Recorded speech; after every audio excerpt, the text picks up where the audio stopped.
एक पाव आंब्याचं कच्च्या आंब्याचं पन्हं करण्यासाठी ही खडी साखर आहे. ही साध्या वरणाच्या वाटीने 2 वाटी घेतलेली आहे.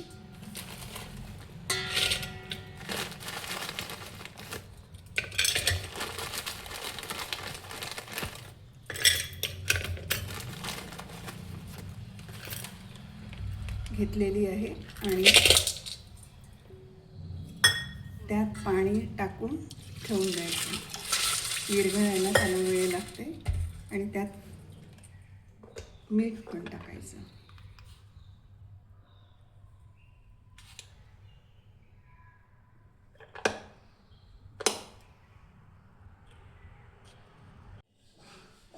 हे कच्चे आंबे आहेत.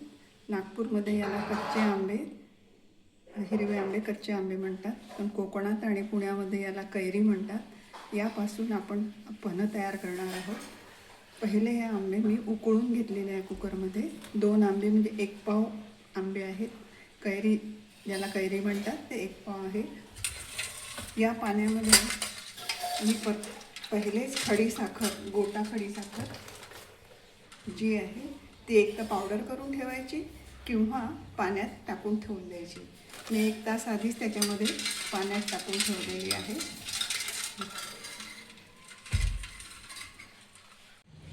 याचा गर मी चमच्याने काढत आहे. आंब्याचा गर कोळीजवळ असलेला.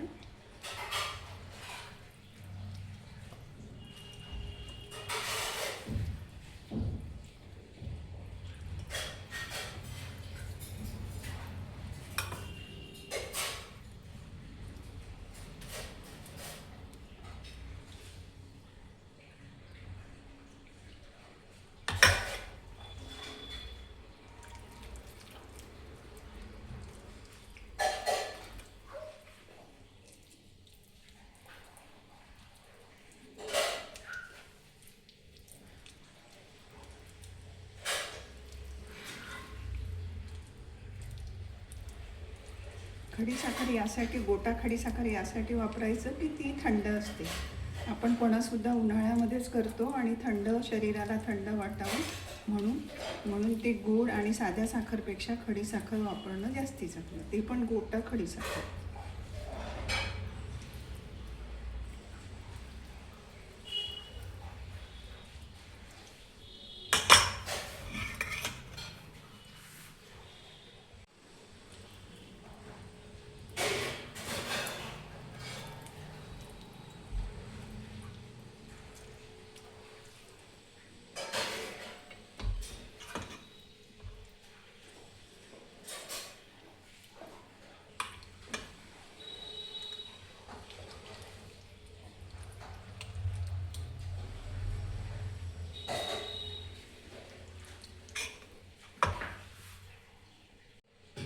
इथे ही चाळणी घेतलेली आहे आणि त्या चाळणीने याच्यामध्ये मी गाळत आहे.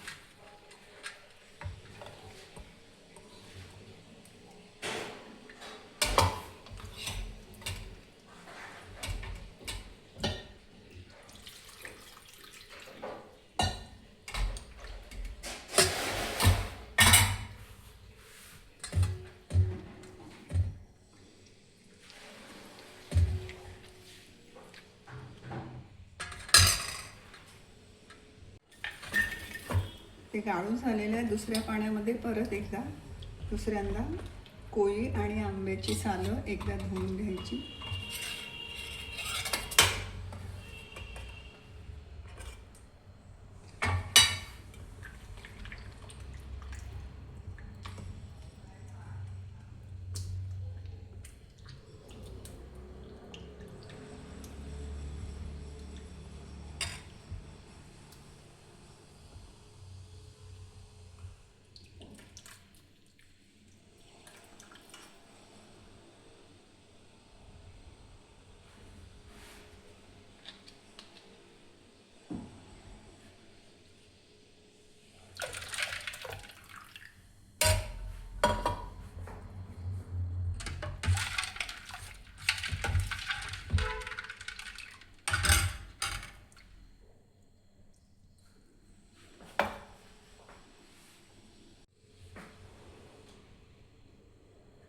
यामध्ये चवीसाठी मीठ टाकायचं असतं.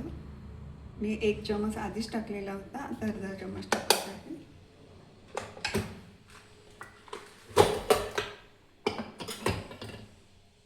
त्यानंतर इथे अर्धा चम्मच जिरं, छोटा चम्मच जिरं पावडर,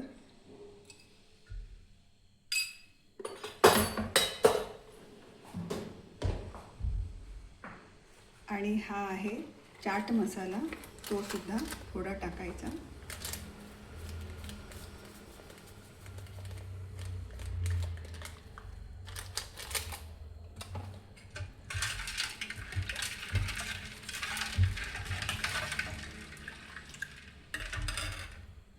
पाव आंब्याच्या या पण्यामध्ये काळं मीठ सुद्धा टाकायचं.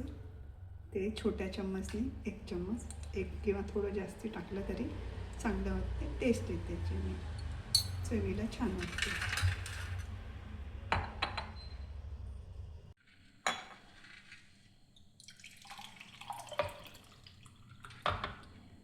लास्टमध्ये नंतर यामध्ये आईस टाकायचं. आईस टाकल्यानंतर थोडी पुदिन्याची चिरलेली बारीक, पुदिन्याच्या पानाचे बारीक तुकडे टाकायचे आणि अशा प्रकारे हे कच्च्या आंब्याचं कैरीचं पन्ह तयार आहे.